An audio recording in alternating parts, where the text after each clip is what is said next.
À Monaco, This Power a eu, comme tout le monde, a subi un petit peu les conséquences du Covid et surtout de la période de confinement qui a été effectivement la plus difficile pour nous puisque nous avons été amenés à fermer comme tout le monde et comme toutes les structures spécialisées dans le domaine du handicap également dès le 16 mars.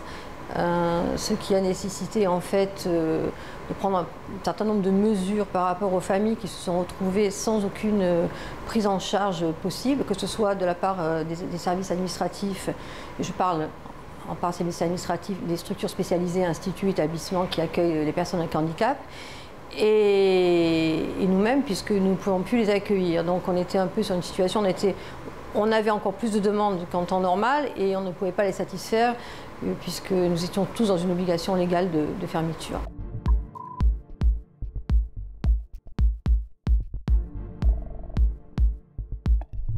Je dirais, ce que j'ai tendance à dire tout le temps, ça a été compliqué comme je dirais beaucoup de monde, comme les travailleurs, le corps médical, enfin, toutes les familles, mais ça a été d'autant plus difficile qu'avec une personne avec un handicap mental, qu'il soit, je dirais, accompagné d'autisme ou pas, ce qui est compliqué, c'est la compréhension. Je dirais, on a tous subi effectivement les périodes de confinement, les gestes barrières qui sont imposés, le gel, le port du masque, la distanciation sociale aussi n'a pas été évidente, mais je dirais, les personnes ordinaires savent pourquoi elles le font, quel est l'objectif, la non-contamination, etc. Là, c'était parfois un petit peu compliqué, donc il avait fallu faire preuve de pédagogie, essayer d'expliquer.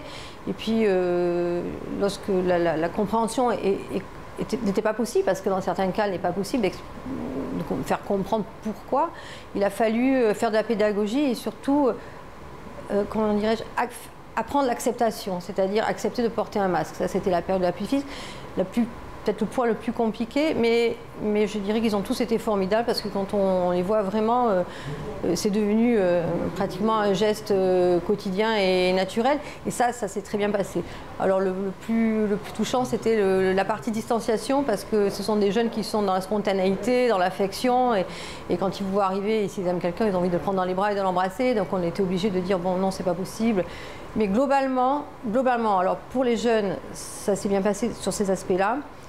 La partie vraiment confinement a été parfois très très éprouvante parce qu'alors là, il y a eu quand même, malgré des règles qui étaient assez adaptées, je dirais, allégées pour les personnes avec handicap, c'est-à-dire on pouvait promener un peu plus, etc. Alors là, ça a été très compliqué parce que les personnes ne savaient pas pourquoi elles devaient rester à la maison, pourquoi quand elles sortaient, elles ne pouvaient pas aller dans leur lieu habituel parce qu'en fait, il y a beaucoup de rythmies, d'habitudes qui sont prises, des stéréotypes.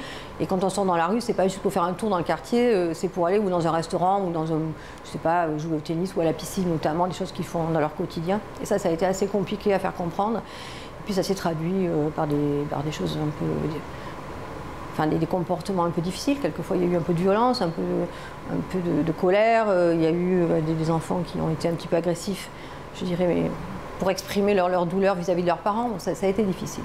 Ça a été difficile, les parents se sentaient un peu seuls et malheureusement, en ce qui nous concerne l'association, à part utiliser le téléphone, on n'avait pas trop de moyens.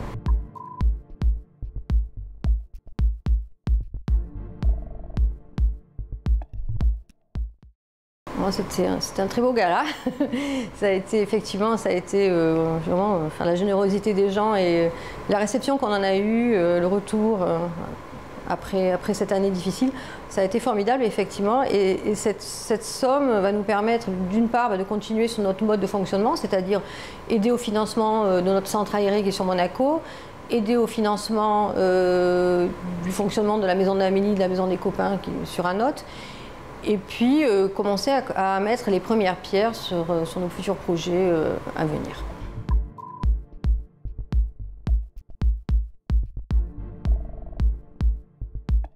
Samedi 27 novembre prochain, nous avons le 3e assise du handicap mental et de l'autisme avec des médecins, des professeurs de très gros niveau, au niveau international, qui viennent donc aborder divers sujets à Monaco. C'est une grande chance, un grand honneur de les avoir. Et puis nous avons notre projet effectivement à plus long terme de construction de logements inclusifs. sur la base de 2 appartements destinés à accueillir 10 personnes, avec chacun un encadrant en permanence, et de pouvoir en fait satisfaire ainsi, alors c'est une petite pierre, hein, une petite goutte d'eau peut-être dans la mer, mais d'aider des familles qui sont dans le désarroi total, puisque leurs enfants ne sont plus des enfants, mais sont des adultes, et qu'aujourd'hui ils sont un petit peu poussés à la porte, à l'extérieur de leurs instituts pour enfants, et qui n'ont strictement aucune solution à court terme de prise en charge. Les logements inclusifs seront construits tout à côté de la maison d'Amélie et de la maison des copains à Notes, grâce à une donation de terrain de la commune d'ailleurs. Et ça nous permettra effectivement, en plus d'optimiser les infrastructures que nous avons construites sur les sites précédents, pour pouvoir mettre en place un véritable projet éducatif avec non seulement un logement et une habitation, mais une prise en charge socio-éducative qui l'accompagne. Parce que souvent, dans le logement inclusif, ce ne sont que des logements où, en général, les personnes sont en très grande autonomie. Et c'est vrai que c'est un peu plus facile de gestion. Et nous, on est sur notre cible, c'est les personnes avec autisme et parfois les plus difficiles et celles qu'on laisse un petit peu sur le côté. Donc il faudra les prendre en charge de manière efficace et permanente quand même si c'est une dénomination de logement.